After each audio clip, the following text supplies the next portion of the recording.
Bonjour à tous amis pollueurs, bienvenue dans un nouvel épisode de la pollution extraordinaire. Alors aujourd'hui, bonjour Jean-Jacques. Bonjour Hervé.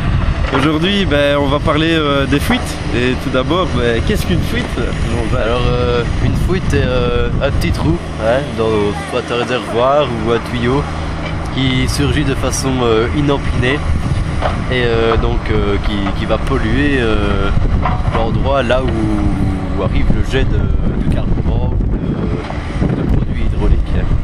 Alors quel type de fuite on peut trouver un peu partout Alors quel type de fuite? C'est tout simple, hein. Pour moi il y a deux grandes catégories. Il y a les fuites de carburant, donc c'est du carburant qui s'écoule du réservoir, ou alors le plus important et le plus polluant, le plus chimique, c'est les fuites hydrauliques. Ça c'est vraiment le meilleur pour polluer. Le top du top.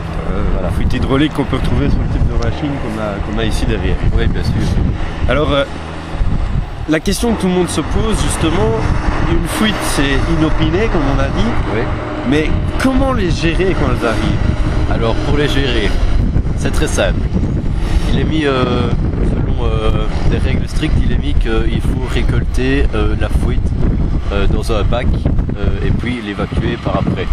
Ceux qui le font, je ne leur en veux pas parce qu'il y a une moyen d'y remédier. C'est tout simplement que ce qu'on a récolté dans le bac, des fuites hydrauliques, il suffit soit après de le jeter dans la nature et principalement le jeter dans les lacs. Pourquoi dans les lacs? Alors, les produits chimiques des fuites hydrauliques vont vraiment attaquer tous les petits poissons qui vont commencer à vomir un liquide bleu qui seront utilisés pour des produits cosmétiques. Le rouge à lèvres par exemple. Voilà, par exemple le rouge à lèvres.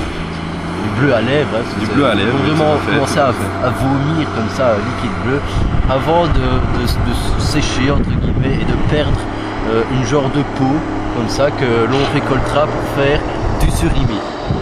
Ah oui, tout à fait. Voilà comment on fait le surimi. Donc c'est pour ça que c'est bien de jeter ces produits dans la nature et tuer sur les sols la biodiversité qu'on le rappelle ne sert à rien. Et donc dans les lacs aussi pour tuer tous les petits poissons et faire ce que je dis, le surimi. Ça c'est vraiment le top du top. Car les produits hydrauliques sont vraiment très chimiques. N'utilisez surtout pas des produits biodégradables comme il est mis par exemple dans les zones de captage. Oui, tout à fait. Il est dit qu'on doit utiliser des produits bio, mais n'utilisez pas ça. Utilisez bien des produits chimiques qui vont dans les zones de captage et vont polluer l'eau. Et qui coûtent moins cher, bien entendu. Qui coûtent moins cher, oui, bien entendu. Vraiment polluer.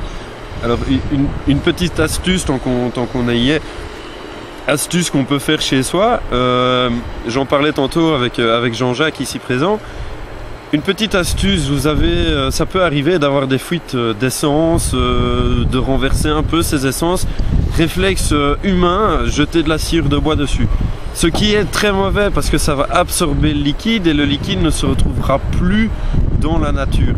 Donc petite astuce simple, prenez un tuyau d'arrosage, arrosez ces fuites ou alors tout simplement ces sciures, épandez-les dans vos parterres ou dans pour que votre sol soit pollué au maximum bien évidemment. Et donc tout ça pour un maximum de pollution. Et pas d'autres astuces à rajouter, je pense qu'on a fait le tour. On a fait bien le tour. Oui. Alors moi je vous remercie tous encore une fois de nous avoir suivis. Une autre émission bien plus spéciale cette fois-ci, un peu demain basée dans un atelier. On sera au chaud pour une fois. Exactement. On sera au chaud, donc une grosse émission demain.